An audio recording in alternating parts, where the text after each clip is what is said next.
back. He picked up the remote control with his arm that wasn't in a sling. I might watch some television. The more noise coming from his room, the better.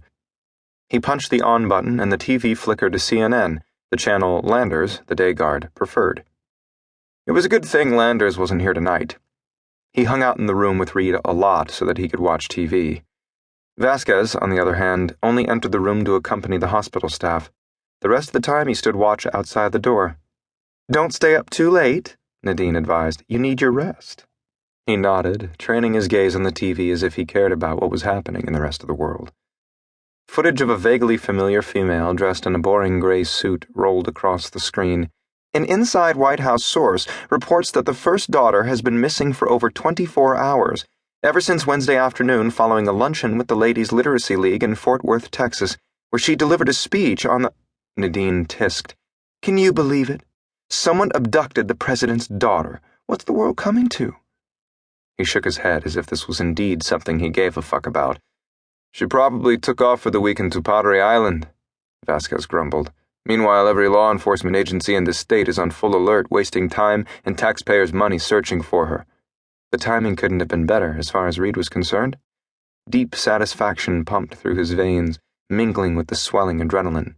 That meant they would care less about one escaped convict.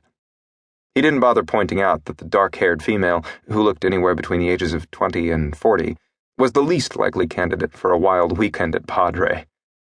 "Haven't you been watching the news?" Nadine asked Vasquez. "They suspect terrorists." She pointed out with an indignant sniff. "What does the media know?" The guard rolled his eyes. "Watch. She'll show up on Monday with nothing worse than a sunburn." Nadine shook her head, clearly not in agreement, and looked back to Reid. "Good night." Reid fixed a smile to his face as she slipped from the room, the guard close behind her. The door clicked softly shut, and he sat there for a long while, letting the minutes tick past, letting the hospital sink deeper into night, his hand twitching anxiously at his side. It was hard being inactive for this long. If you were idle on the inside, you didn't last very long. CNN streamed a constant feed of first Daughter Grace Reeves while reporting absolutely nothing new or enlightening. Graduate of some all-girls college. She looked uncomfortable in her own skin. She was dating the White House communications director, with rumors of an engagement imminent. Surprising, since she didn't look the type to be with the slick-looking guy mugging for the camera. They flashed pictures and footage of Grace Reeves from a braces-wearing awkward adolescent to current-day still awkward-looking adult. You would think the president had someone on staff that could coach her on how not to look so pinch-faced. Maybe they could dress her better, too. Not like a middle-aged bureaucrat. When the clock on the wall read 12:34, he decided he'd waited long enough. They had left him unrestrained. Injured and wearing a sling, and with a guard standing watch 24/7, they deemed it unnecessary. Fortunately for him. The trick would be getting out of the room, and out of the hospital, undetected. He rose from the bed and slipped the sling over his head. Dropping it on the ground, he moved his arm gingerly, experiencing only a slight twinge of discomfort from the deepest of the lacerations in his chest, but not the arm itself. The arm felt good. He'd had worse. He fashioned a lump under the covers, doing the best he could to make it look like a body. He turned off the light above his bed. It might pass for him if someone took a cursory peek inside the dim room. Moving quietly, he slipped the surgical scissors out from where he'd stashed them under the mattress and moved a chair beneath the ceiling access panel.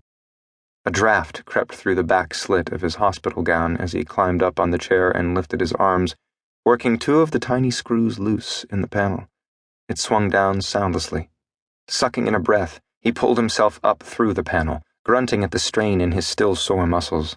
The square space was barely wide enough for his big body, but he managed to heft himself through, stretching to his full height.